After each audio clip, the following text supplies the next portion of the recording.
Welcome to This Explainer. Today, we're unpacking some truly fascinating source material about how one incredibly eccentric entrepreneur totally transformed a single short London street into the absolute epicenter of the British pop music industry.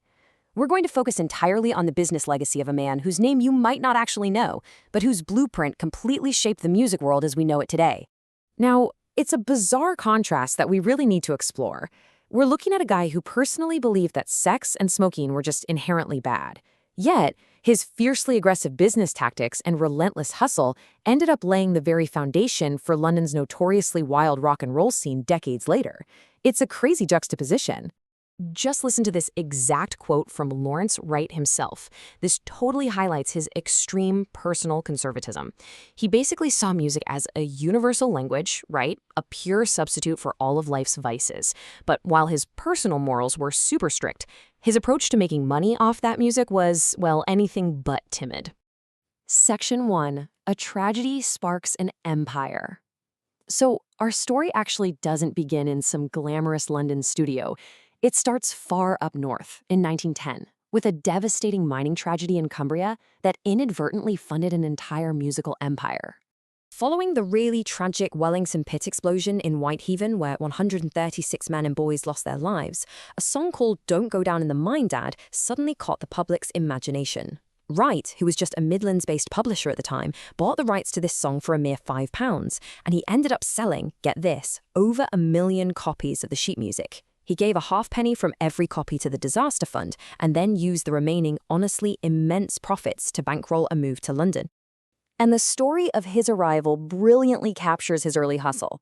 The lore goes that upon arriving at St. Pancras Station in 1911, he literally hired a wheelbarrow, loaded it up with his entire inventory of sheet music, his violin and a mandolin, and pushed it all the way to Denmark Street. He rented this damp little basement at number 8 for just £1 a week. He slept on a folding couch, built his own shelves, and essentially sowed the seeds for his future empire. Moving on to Section 2, the sheet music kingmaker. To truly understand his business model and how he made his fortune, we have to kind of put ourselves in the mindset of the music industry before records and radio took over our living rooms. Back in the early 1900s, sheet music was the primary currency. Without Spotify or even gramophones being commonplace, most homes and pubs just had a piano. If a song was a hit at a music hall, people wanted to play it themselves. So the publisher held absolute king-making power. They bought the songs, often for peanuts, printed the scores, and plugged them to performers. Simply put, if you didn't have a publisher behind you, you didn't have a career. But Wright wasn't just publishing other people's work, he was actually writing it himself. Working under the pseudonym Horatio Nichols, he had this absolute genius for writing what he called simple songs for unsophisticated people.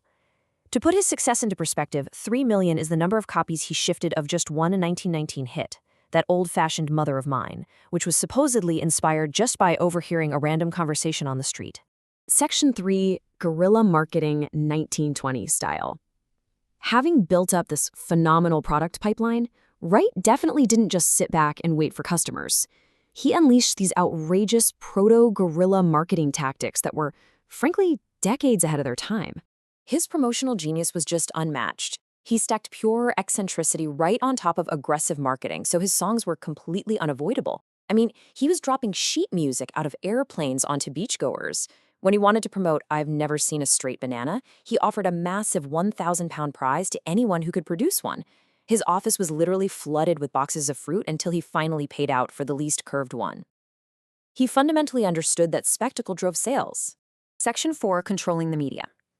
Now, Wright wasn't satisfied relying on other people's newspapers to cover his airplane drops and camel rides. And that leads us to his next major business innovation, vertical integration. See, he had previously bought the entire front page of the Daily Mail to advertise a song called Among My Souvenirs. But he pretty quickly realized that renting media space was inefficient when he could just own the press himself. So, in January 1926, right out of his basement, he founded the soon-to-be iconic Melody Maker magazine. And this is where his media savvy really shines. Take a wild guess who the featured star of the very first issue of Melody Maker was? Yep, Horatio Nichols. Wright used his own newly minted publication to boldly crown his own alter ego as one of the finest composers in the world. It was this brilliant closed loop of creation, publication, and promotion. Section 5, the birth of Tin Pan Alley. Let's see how all this builds his ultimate legacy, turning that single London street into a sprawling, interconnected musical ecosystem. Because of Wright's sheer gravity, Denmark Street became Britain's Tin Pan Alley. Now, that term originally referred to the New York scene, kind of poking fun at the tinny sound of dozens of overworked upright pianos bleeding out into the street. But thanks to Wright anchoring the location in London, rival publishers, songwriters, agents, and eventually instrument shops all started congregating on this tiny 100-yard stretch of road. Tracking his career milestones, you just see this relentless expansion. He went from that single damp basement at number 8 to occupying the entire building, and then moving to massive premises at number 19.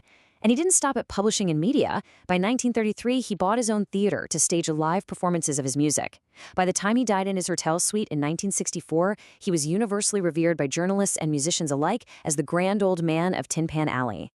Section 6, an unintended rock legacy. Now, here is where things get really fascinating. The very industry that Wright built eventually evolved far beyond his control, and certainly way beyond his strict personal morals. Think about the massive industry shift that hit in the 1960s. Under the machine Wright built, publishers were the undisputed kingmakers, and artists were essentially just vehicles for moving sheet music. But then came the revolution. Self-writing bands like the Beatles and the Rolling Stones totally bypassed traditional sheet music publishers. In fact, one old-school Denmark Street publisher famously rejected a young Paul Simon because his acoustic songs were deemed uncommercial. Almost overnight, power shifted from the publisher's office right onto the recording studio floor. But here is the magnificent irony in all of this.